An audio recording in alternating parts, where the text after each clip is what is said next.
Almost everyone knows someone like this, a person who made a choice that blew up in their face, lost money, ruined a relationship, watched an opportunity slip through their fingers, and yet they don't regret it.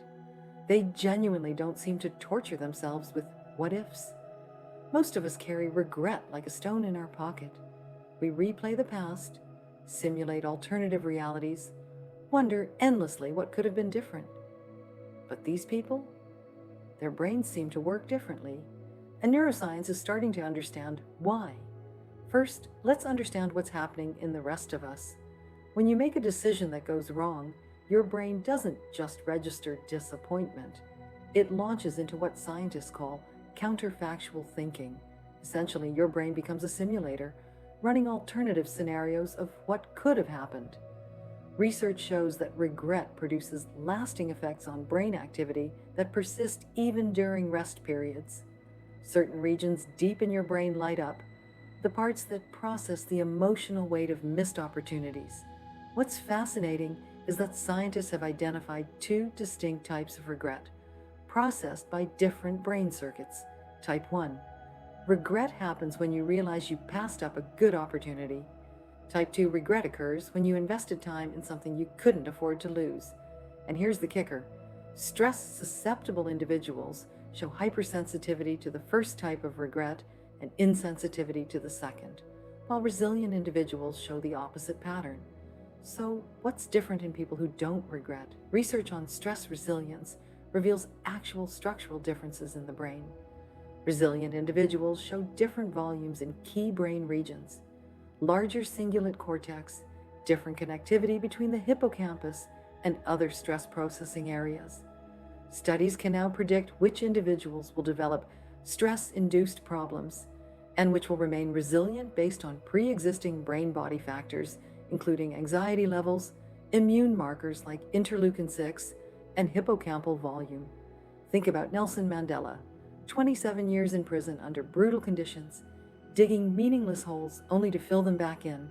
And when he walked out, he said, "As I walked out the door toward the gate that would lead to my freedom, I knew if I didn't leave my bitterness and hatred behind, I'd still be in prison." Was this willpower, or was his brain literally processing those 27 years differently than most of ours would? Scientists now distinguish between passive resilience, simply not having the molecular abnormalities that create susceptibility, and active resilience, having unique molecular adaptations that actively promote normal function despite adversity. In other words, some people's brains don't just fail to spiral into regret. They have active mechanisms that counteract it. Individual differences in how the brain processes regret correlate with personality traits related to depression and rumination. Higher activity in certain brain regions during rest after regret was linked to reflective processing, an adaptive strategy to cope with negative affect. The people who don't regret aren't suppressing emotion. Their brains are doing something fundamentally different with the information. While most of us don't have this auto-coping mechanism, we can change our brain through practice. Mindfulness-based stress reduction has been proven effective in reducing rumination and enhancing emotional regulation, with associated changes in brain structure and function, especially regarding attention and emotion regulation. Meditation reduces activity in the default mode network, the brain system responsible for mind wandering and rumination, typical contributors to anxiety and depression. Studies show meditation can reduce amygdala size and reactivity, leading to lower baseline stress levels and a calmer physiological response to external challenges. Research found that even a 4-day intensive meditation intervention improved resilience, with effects lasting up to 3 months. Meditation, mindfulness practices, even cognitive behavioral techniques, they work. Your brain is plastic, it can change.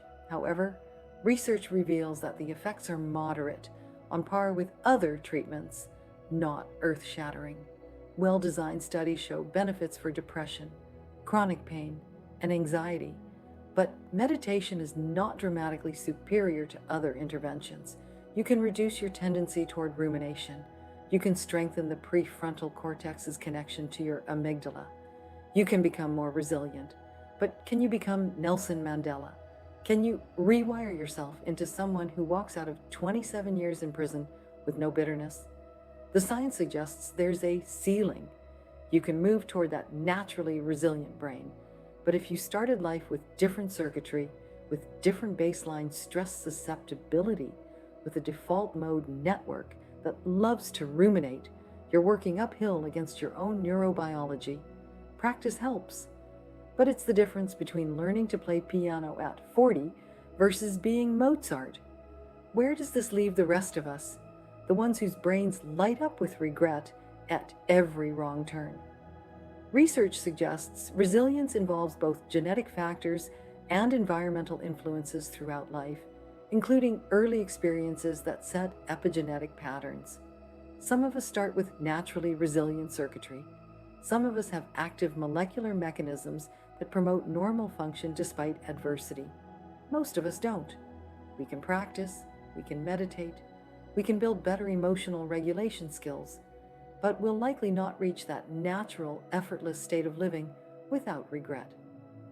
What we do know is this: the people who don't regret aren't just tougher than the rest of us, or more disciplined, or better at letting go. Their brains are processing the same adversity through fundamentally different circuits, different structures, different connectivity, different molecular signatures. They're not forcing themselves not to regret. In a very real neurological sense, they can't, which means the endless self-torture over past decisions. That's just your brain doing what it's wired to do. You're part of the 95% who process regret this way. So instead of trying to become someone you're not, you work with your brain differently, through practice, through meditation, through the slow rewiring that's actually possible for most of us.